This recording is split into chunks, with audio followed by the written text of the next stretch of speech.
Greetings, everyone. Tim Anderson here, aka Renfail, and welcome to the latest episode of Monday Musings, where I randomly talk about all the different things that are going on in my life, whether they are related to gaming, movies, books, real life, travel, so on and so forth. I think, Session if I get Wednesday will this really hair out of help the me corner of my get mouth, good. oops, got something on the background there. If I'm not mistaken, this is the 17th Monday Musings? Yeah, it looks like the last one was episode 16. So this is now getting up there. I may actually need to make a playlist of these on YouTube and see how they've evolved and maybe even turn them into a podcast. That's probably what I should do, which I may do that. We'll see. I also need to potentially turn the Mondays and MMORPGs thing into a podcast, not just a podcast. Second season I did as a podcast over on Patreon, but now we've got, there's so many more um, options out there for podcast stuff like Anchor and etc., where they go to all um the I'm forgetting what the word is right now. They do all the it's not the publicity. They do the submission to all of the places for you like iTunes and so on and so forth. So you don't have to do all the legwork. So I probably will end up at some point in the near future, as I get some spare time, I will turn this third season of Mondays and MMORPGs into a podcast. We'll see. At this point, I'm still doing all the work myself, so it may be something where I need to hire an assistant and have them work on some of this kind of stuff for me, transcripts and podcasts and all this other stuff. But in the meantime, lots of irons in the fire, so we got a lot of different things going on. Let's talk a little bit about some of the things that have been going on this week in my world. So first and foremost, we did finish Shadow and Bone, which last week, if I'm not mistaken, last week I said we started watching it, but we hadn't finished it because we watched like two and then took a break for a day or two and then came back and watched the final two. And I think when I had done the last week's episode, we hadn't watched the final two episodes, but we have since finished Shadow and Bone on Netflix. I was pleasantly surprised. Um, I don't know that I actually want to read the books. This is a weird case where I liked the show, and I know when I went and did some very brief digging on the internet about the books, I was surprised to find that they had actually adapted like the duology as well as the first book in the trilogy. So if you read the first book in the trilogy, a bunch of the characters that were in the show don't show up in the debut novel from that author in that first book of Shadow and Bone. Like the thief characters and the whole um, uh, their group don't even show up until the duology, which came after the trilogy that started the series off. So I kind of looked at that and went, I kind of don't want to taint my view of what might be coming should they do a second season. So I'm just I'm gonna sit on it and wait and see. Um, it's also a case where I bought Chris the boxed set of The Lord of the Rings and The Hobbit, so it's four books in a box set in Spanish because she had never read the books before, and but she's seen the movies. She's seen the Lord of the Rings trilogy, I think, with like four times through, and then she's seen the Hobbit trilogy through twice. And there's a lot of stuff that happens in those movies that doesn't happen in the books. So it was like, but those are done. Like I think it's different when the series is done, as opposed to you know the first season comes out, you find the book series and you're like, ooh, what's this about? And then you read the book series and you're like, wait, what? That's completely different than what they showed me in the first season. And so then when they do the second season, your view of things is already tainted. So I would rather have my view of Shadow and Bone be untainted for whatever second seasons they do, if they do. But I did really like the show. Um, Chris is already watching it for a second time. We watched it the first time in English. She's gonna, which is the natural, the native language for it. But she's watching it back now in Spanish because that's her native language. She gets more out of it the second time. She did the same thing with The Witcher and so on and so forth. Um, so yeah, that's what we watched this past week. I am finally getting up to speed on the last season of the most recent season of The Expanse, which has been out now for a few months. I just never got around to watching it. So I did a couple episodes the other day. I did a couple episodes yesterday. So I'm just kind of working through and doing a couple episodes a day. Theoretically, that will continue throughout the course of this week, but it just depends on my work schedule. This week's a pretty busy week between day job stuff and content creation. Like, just, yeah, there's a lot of stuff on my list this week, so we'll see what I get to. Game wise, apparently my Solasta video for YouTube has just blown up for some reason. Um, I don't know why. I don't, my YouTube is mostly my personal blog space. I have a day job. I don't do this to make money. If it eventually makes money, cool. It'll be supplementary income. Um, but I don't do YouTube as the point of me doing YouTube is not necessarily to become famous and make lots of money. It's just a creative outlet where I put my ideas and thoughts, and it's easier for me than writing blog posts because I did blogging for many, many, many, many, many, many years, and I just don't like blogging anymore. I prefer to do this. I prefer to sit here and put my thoughts into a visual format as opposed to in a written format. Um, so most of my videos, I'm happy if they get 30 to 50 views. That means, say, 25% of my YouTube viewers are seeing them. I've got about 200 subscribers right now. So if, 50 people view them, hey, it's 25%. I don't view that as a bad thing. And um, different people watch different things. Some people want to watch my Lotro stuff. Some people want to watch my Mondays and MMORPGs stuff. Other people want to watch these Monday Musings. Other people want to watch the Project Drammon stuff. Different people watch different things.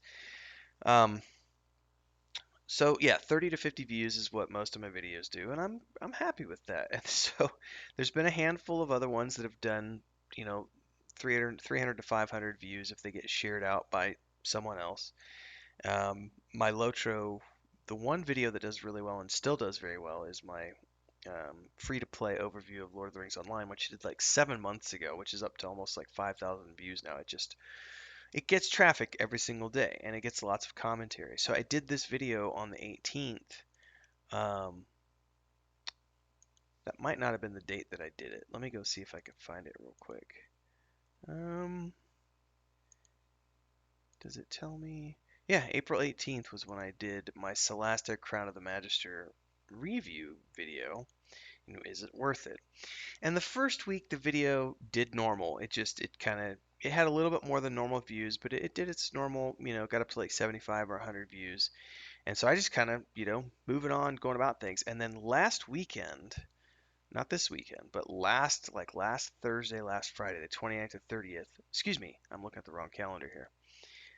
This weekend was the 30th. Last weekend, like the 23rd or 24th. So like a week, almost a week after that video had come out, it started to get more traffic, and I was like, cool, the algorithm picking up on it, and then it has since proceeded to explode, which is great. I mean, and it's got 100% positive reviews.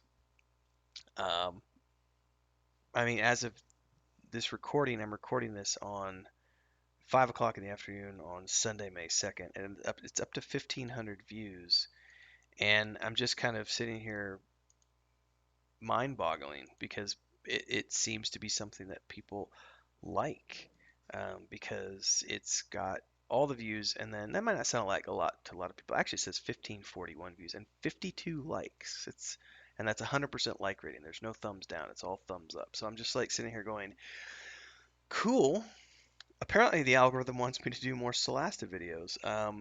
But I'm not, I'm torn because I would love to do more videos and get more traffic to YouTube and continue to grow the channel and everything else. But at the same time, they have not confirmed that the save files from the early access build are going to be compatible with version 1.0 when it drops on May 27th. So as much as I would like to make more content about Solasta, I don't want to go out there and just do more content for the sake of doing more content to keep the algorithm happy if I'm going to have to turn around and do it all over again on May 27th, because I went digging on the fact page today for Solasta, And they say on their website that they literally say we're doing everything we can to make the save files from early access compatible with day one, with version 1.0, but there's no guarantee. So I was like, well, if there's no guarantee, I don't want to, A, I don't want to spoil it for myself, and B, I don't want to have to just start over a third time once the game comes out. So I think I'm gonna hold off and wait.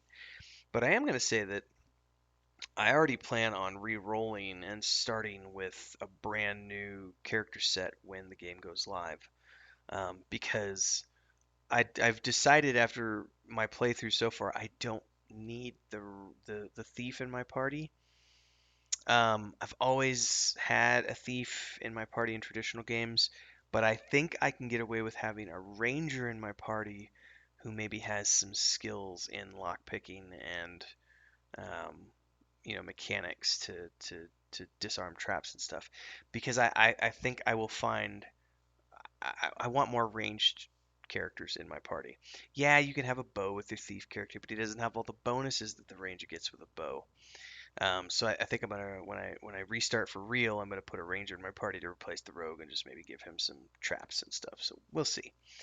But I do like Solasta. I'm looking forward to playing version 1.0 when it goes live at the end of May, and I hadn't planned on streaming it, but apparently those videos, people, it's one of those cases where if you're someone small like me, um, it makes no sense to do, say, you know, Assassin's Creed Valhalla videos, which I did a few of, but for the most part, as a small person, my videos are never going to be seen because the algorithm is going to favor the people who have lots of followers who are doing those types of videos because they're going to get all the views. The algorithm is going to push everything to them because people are consuming that content.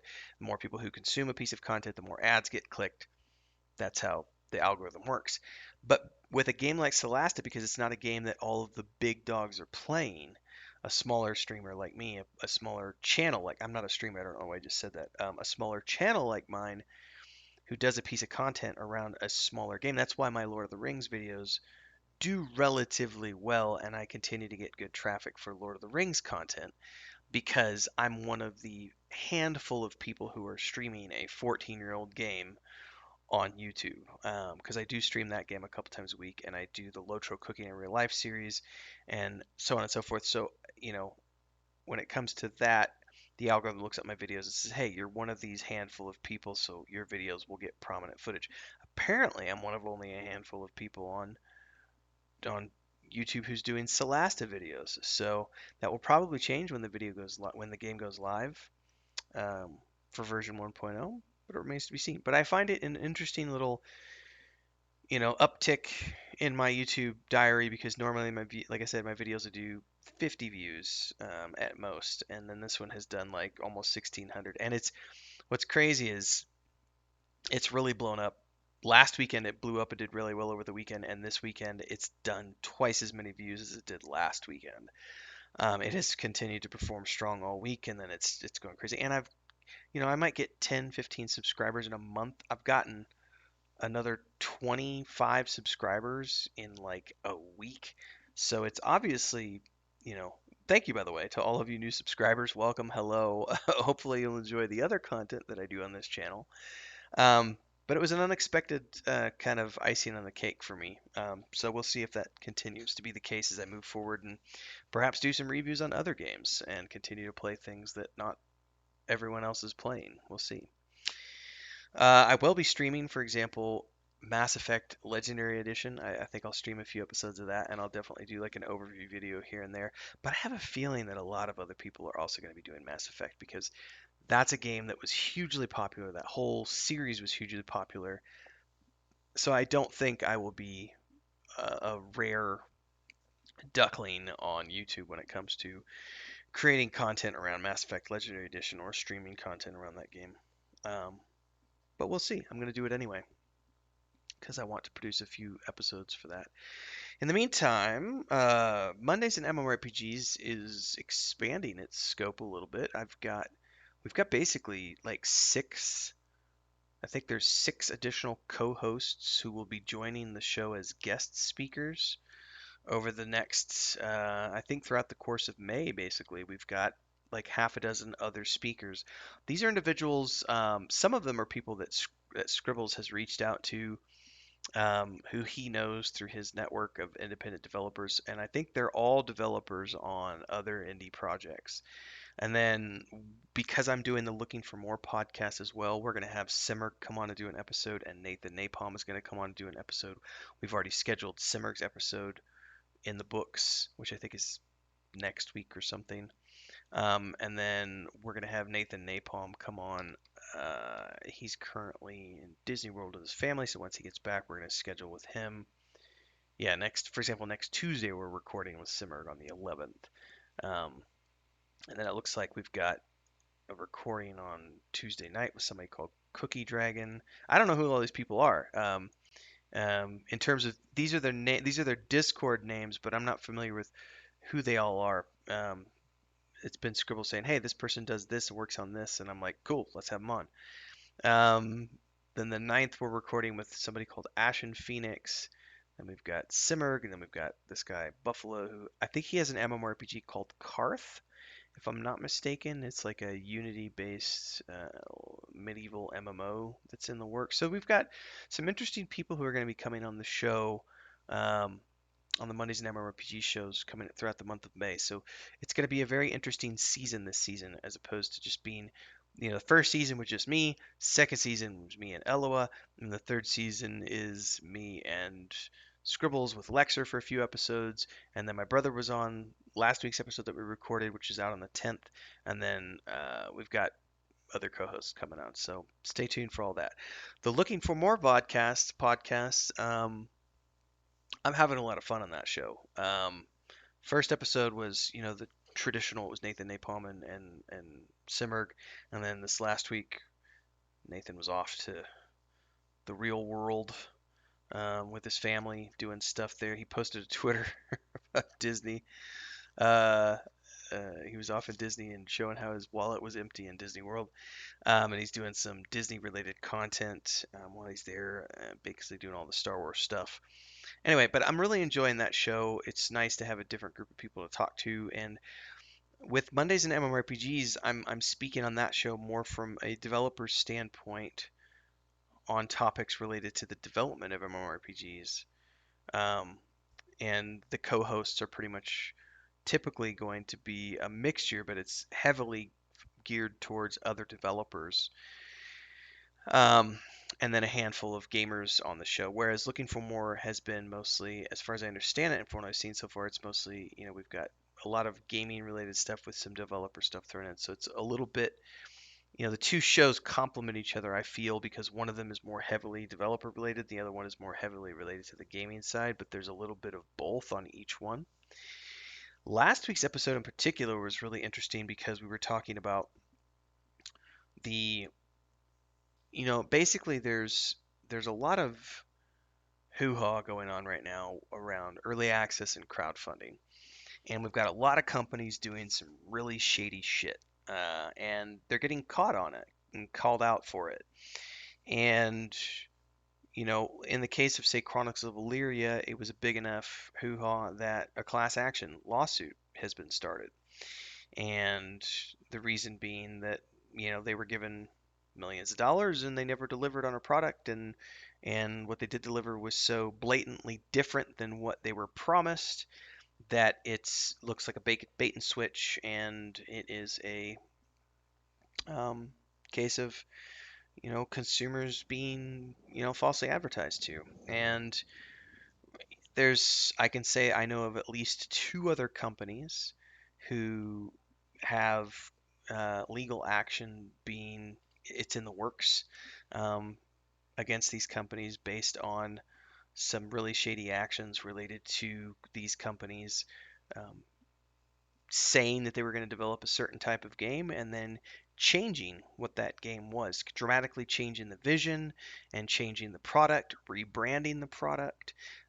These are the types of things that you're looking at companies who have raised money from people, from investors, so on and so forth, for a specific product or a specific type of product, and then somewhere all along the line, without any consideration given to the customers or to the investors, a decision was made by these companies to change the product or change the vision or rebrand to something else. And there are a lot of protection laws in the United States, consumer protection laws, as well as securities laws related to the FTC and SEC that prohibit these types of content. And because crowdfunding is so new, we haven't seen a lot of legislatures spin up around these types of activities. But we do see, in the case of Chronicle area, we've got an active class action lawsuit and a couple of other companies where there is legal action that is currently fermenting and processing. And on top of that, we've got the antitrust lawsuit of Epic versus Apple and the Apple Store. And then most recently, another antitrust lawsuit of um, companies coming out and suing Valve for Steam, claiming that Steam is charging way too much money and monopolizing the space. And Microsoft has already pledged to drop their percentage from 30% down to 12. Epic Store just bought ArtStation. ArtStation is dropping their percentage from 30% down to 12.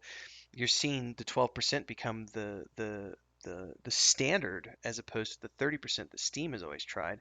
And Apple's fairly predatory practices are being called into question as well. These are all types of legislature that are a result of upset customers, finally taking these companies to court, and also just the system, the legal system, finally catching up to these relatively new infrastructures. And crowdfunding is still really, really new. And I think it was Adric who said he dropped a comment over on the Looking for More YouTube video for episode 37, something along the lines of, he really thinks that companies shouldn't be allowed to have an NDA in place if they are taking money for a pre-order, because if you are accepting money for a pre-order, then your product should already be defined, completely defined, because you are taking money for it.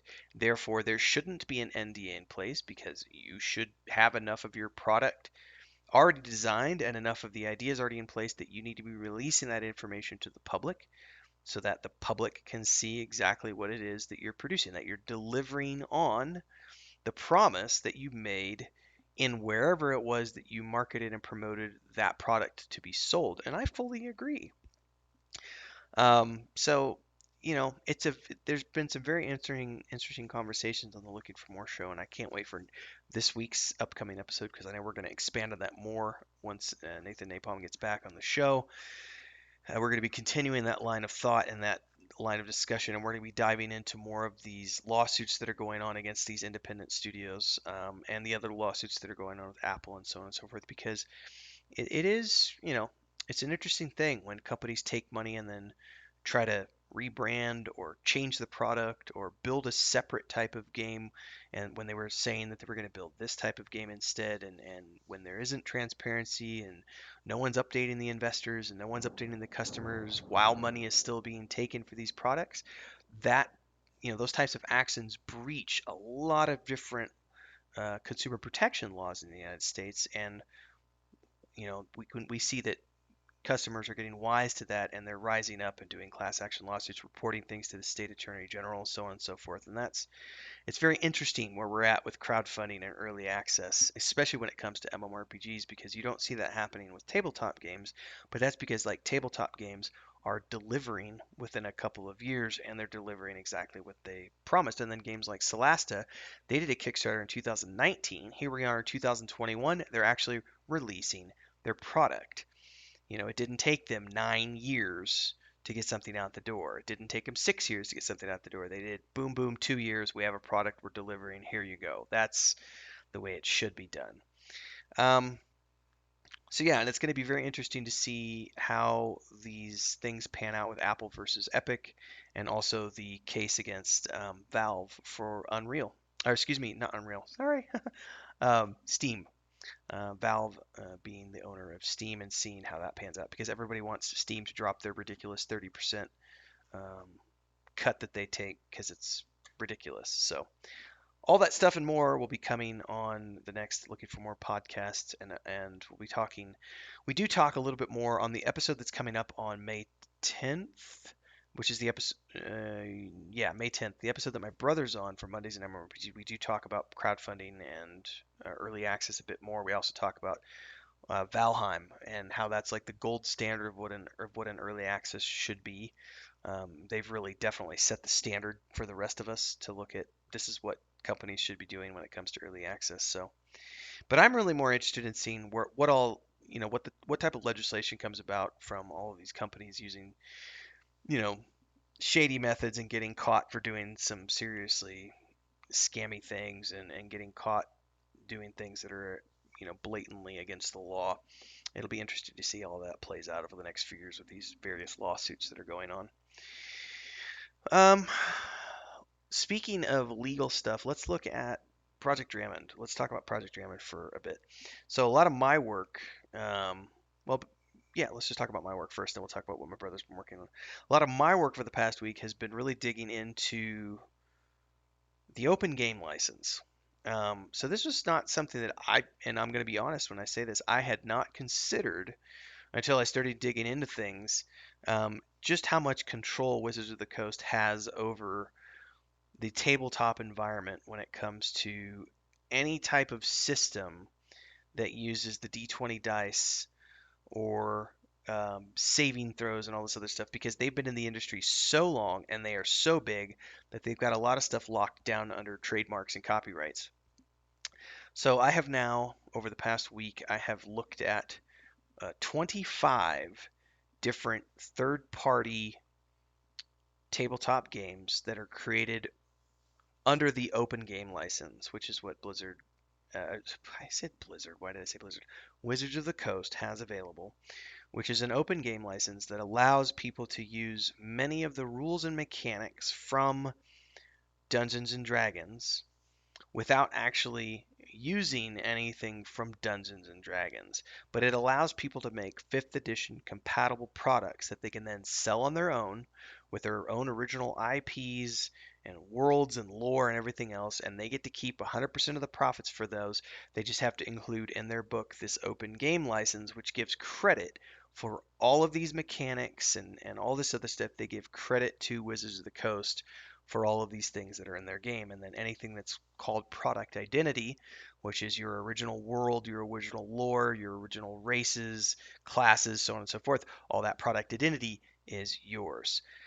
Now, the reason I got started down that path was because I have always used in my homebrewed campaigns, I have used for 20 plus years now, is the same system that I was putting into the Saga of Lucemia, which is the 8 stat system, not the traditional 6, but 8. And the additional stats that I have are the perception stat and the discipline stat.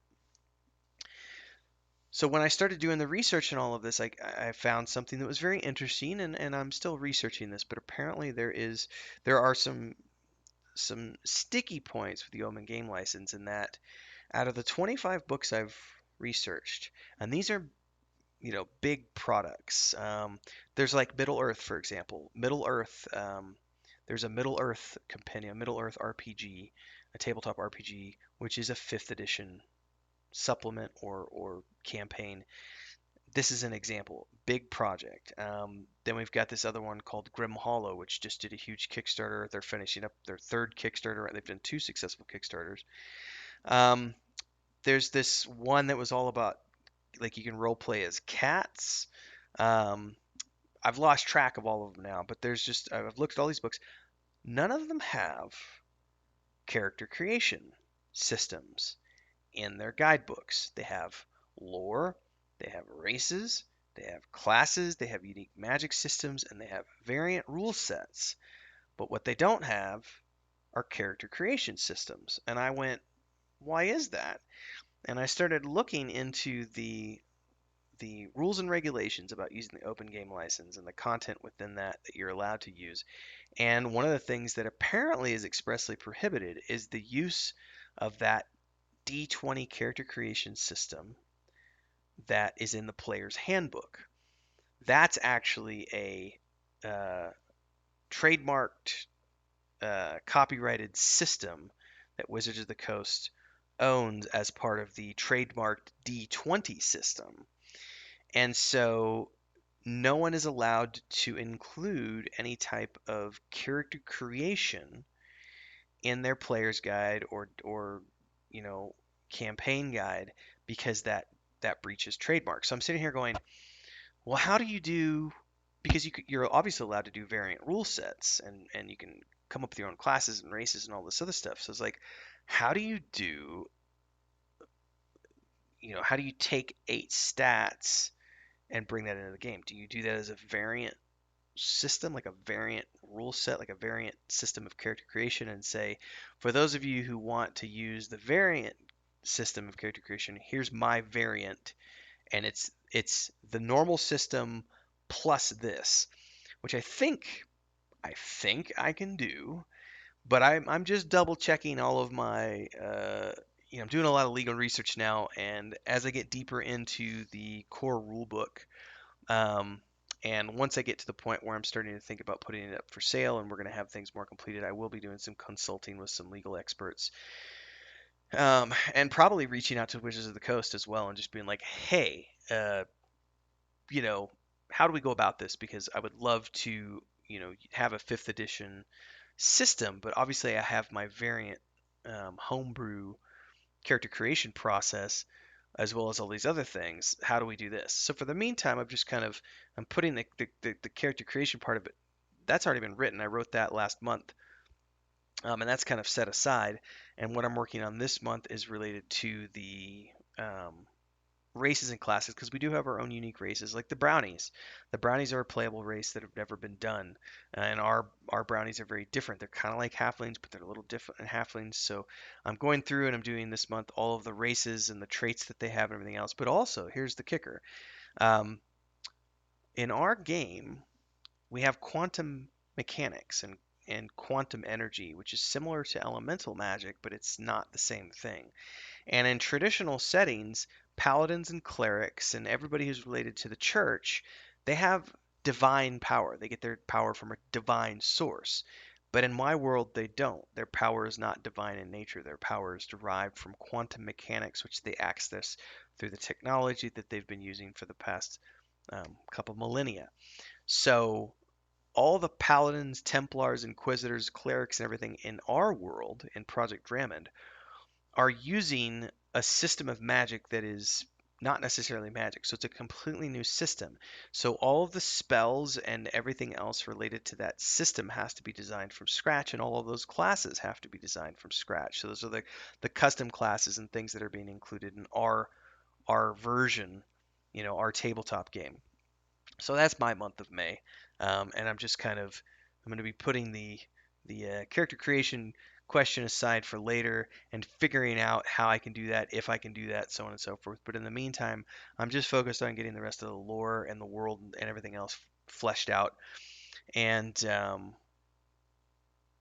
doing that. So yeah, and then my brother is still working, excuse me, on the tabletop game, and we just did a post last week, on the 28th, he and I had a big powwow and we bought a bunch of assets and we drained the bank account, for so all the money that the patrons have been giving us over the past few months, has been just we've been collecting that. We did make an asset purchase a couple months ago, that point and click adventure game pack, and we've been kind of taking a little bit to go towards the tablet that we picked up for Chris.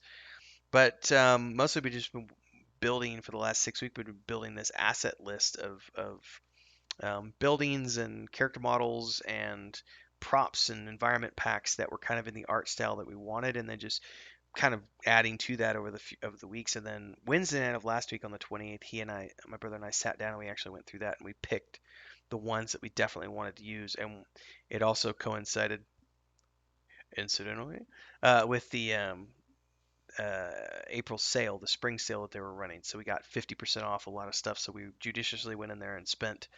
I think we drained the account. We're down to like maybe $10 or so, from what our Patreon account was at.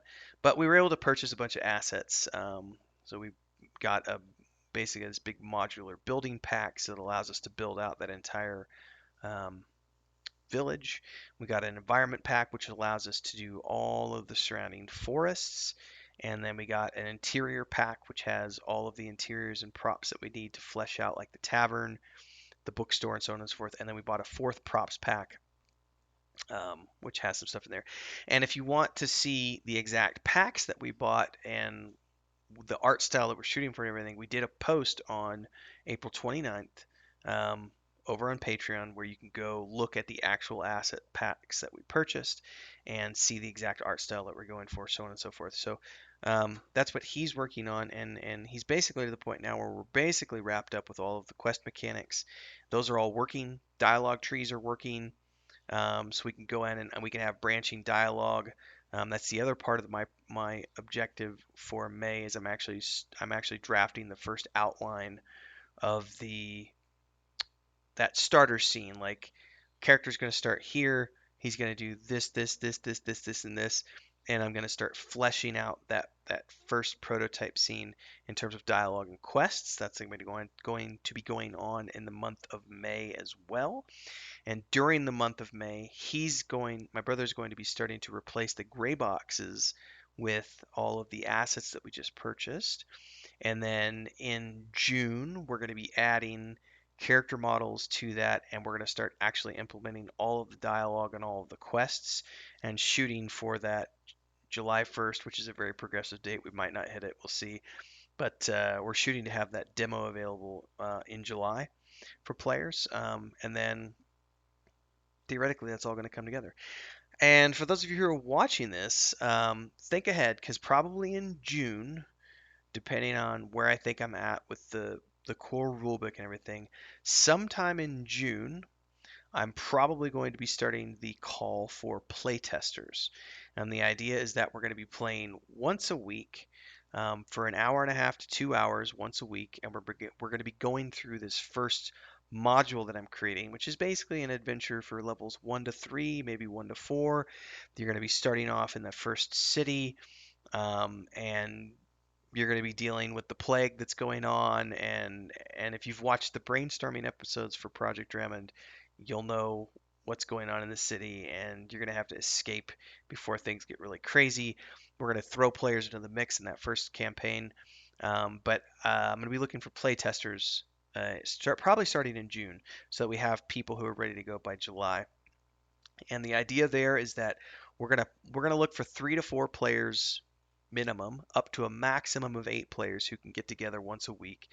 And I would anticipate that those, that'll take 4 to 6 sessions, so like 4 to 6 weeks for us to. It might take a maximum of 8 weeks, like so 1 to 2 months.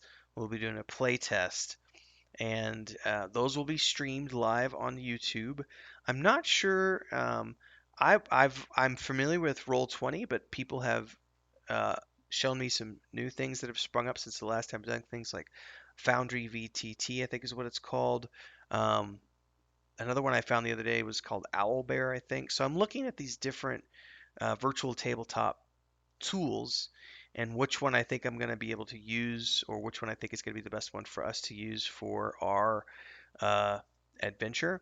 But that's probably going to be kicking off the same time in July, the same time as the demo for the single player game is out. So that's what we're working towards on that front. So, and then Chris is just working on concept art. So you can check her stuff out. We just did a couple of days ago. She finished up a really cool piece of a wizard going into a forest.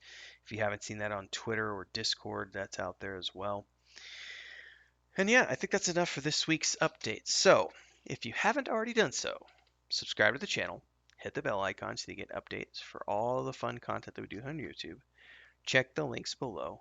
Join us in Discord. Follow along at TikTok, Twitter, Facebook, Instagram, and of course, pick up a subscription to Patreon.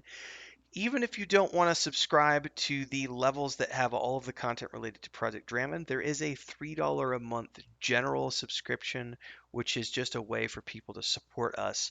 Whether it's they want to support the Lotro Cooking in Real Life series, they want to support the Monday Musings series, they want to support the Mondays in MMORPGs series, or they want to support just the general things that I do across all the various networks for content creation. There is a $3 a month option. It would be awesome and amazing if you wanted to pitch in and help out, because that kind of support helps us grow and helps us pick up assets and supplements the fact that I'm not doing advertising because I'm a small YouTuber and I don't have 1,000 subscribers to get advertising yet. So all that kind of stuff helps.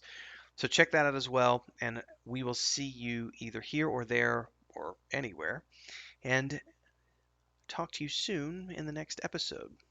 Stay safe, stay healthy, and have fun gaming.